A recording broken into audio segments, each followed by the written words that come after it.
Scarface Al Capone may have built it, and nobody knows what's in it. Some say money. Some say bodies. Some say it's booby trap, and we're going to open it. What secret lies inside? It may be Scarface Al Capone's biggest secret, and we'll open it on live television. Step inside the vault with me on April 21st. The date was April 21st, 1986. The mystery of Al Capone's vaults was hyped up as a groundbreaking television event that promised to reveal long-hidden secrets and treasures associated with the notorious gangster Al Capone. The marketing campaign leading up to the show generated immense public interest and anticipation. This was a viral marketing campaign before there even was such a thing. Promotional materials for the show were strategically released to generate buzz. Print advertisements, radio spots, and television commercials featured dramatic imagery and ominous voiceovers suggesting that the vault might contain anything from hidden treasures to evidence of unsolved crimes. People are already lining up to claim any valuables that may turn up in the vault, from the city of Chicago to those who say they're relatives of Al Capone. The first claim, though, will go to the IRS. They've already filed a lien on the vault to the tune of more than $800,000 in back taxes. The advertising emphasized the historical significance of Al Capone and his reign as a gangster, adding to the allure of what could potentially be discovered. In the weeks leading up to the broadcast, the host made numerous media appearances to discuss the upcoming event. I generally have gone by the rule that if I'm a pretty normal, average person, and if I'm interested in something, generally the audience is also, and we're just going to take a trip together. He shared anecdotes about Capone's criminal empire, discussed the historical context of the era, and even speculated about what might be found in the vault. These interviews and discussions further heightened the curiosity and ensured that the show remained a topic of conversation across the nation. And the media coverage surrounding the mystery of Al Capone's vaults helped amplify the hype. News outlets eagerly reported on the upcoming event, adding their own speculations and theories about what could be unearthed. Chicago's equivalent of King Tut's tomb. It belongs to the king of a criminal empire. It's massive. The story became a hot topic, with discussions taking place in newspapers, magazines, and on talk shows. The culmination of the hype was the live broadcast itself. The show aired simultaneously across multiple syndicated networks, reaching a massive audience eager to witness the unveiling of the secrets hidden within this vault. And the anticipation was palpable as the host and his team prepared to break through the sealed entrance, promising viewers an unprecedented glimpse into Capone's world. And it worked. The campaign successfully captivated the public's attention. The combination of the host's charismatic personality, the mystique surrounding Al Capone, and the promise of uncovering hidden treasures created a sense of excitement that ensured the show would be remembered. Remembering that Elvis Presley was the highest rated network documentary segment ever, Al Capone's vault, for all the burlesque trappings, became and still is the highest rated syndicated special ever. It was a great idea. 2 hours.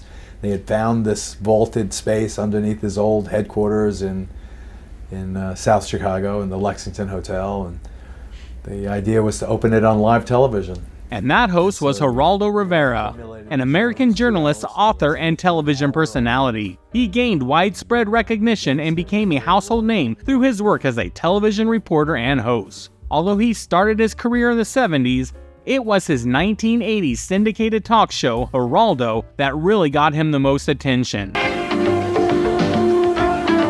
The show tackled a wide range of subjects, including current events, pop culture, and human interest stories. It became known for its confrontational style and riveting discussions.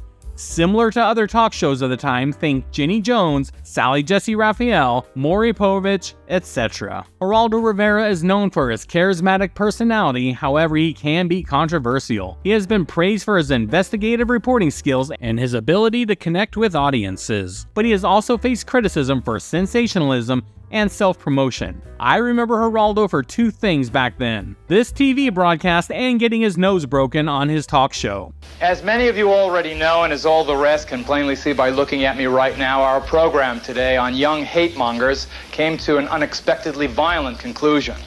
But because we believe it's important to expose the activities of these racist, anti-Semitic groups and to subject them to our scrutiny and our scorn, we're going to bring you the program in its entirety.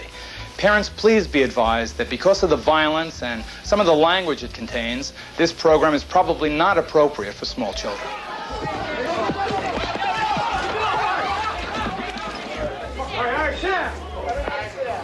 So finally the day came and the show aired. Millions were watching live as the mysteries of the vault were finally about to be revealed.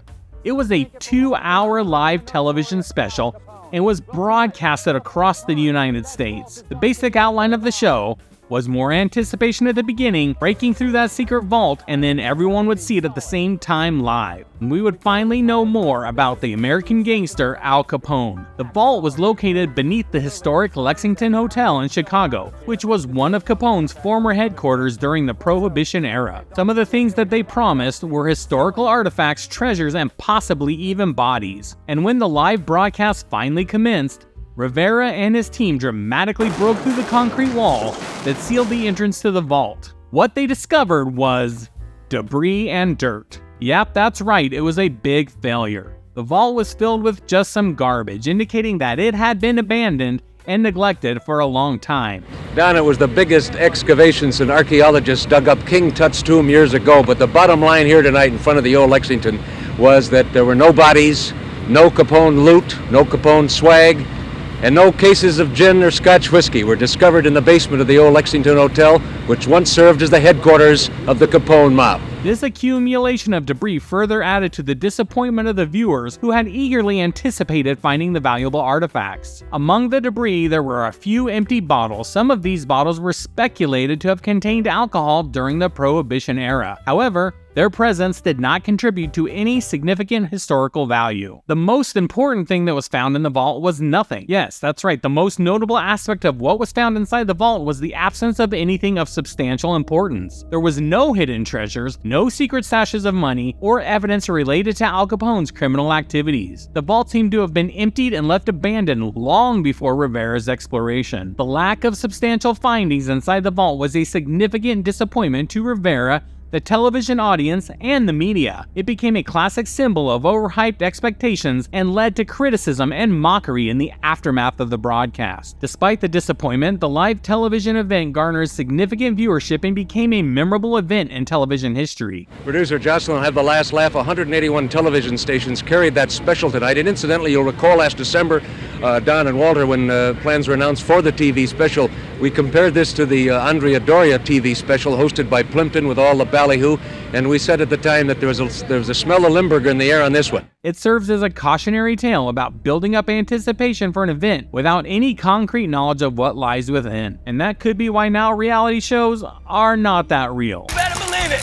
I'm going Amish! And seem more scripted than anything else, because they want to make sure the audience is entertained after learning what happens when you do a live show with no idea what's going to happen. So we got to see Geraldo wander around a bunch of garbage for an hour and a half without commercials. So it was memorable, just for the wrong reasons. That's all we got for you today. I would appreciate a like and subscribe, or if you want to support the channel, go ahead and click that link and shop at Amazon with no extra cost to you. Just shop and help us at the same time. Bye, friends. TV shows that kept us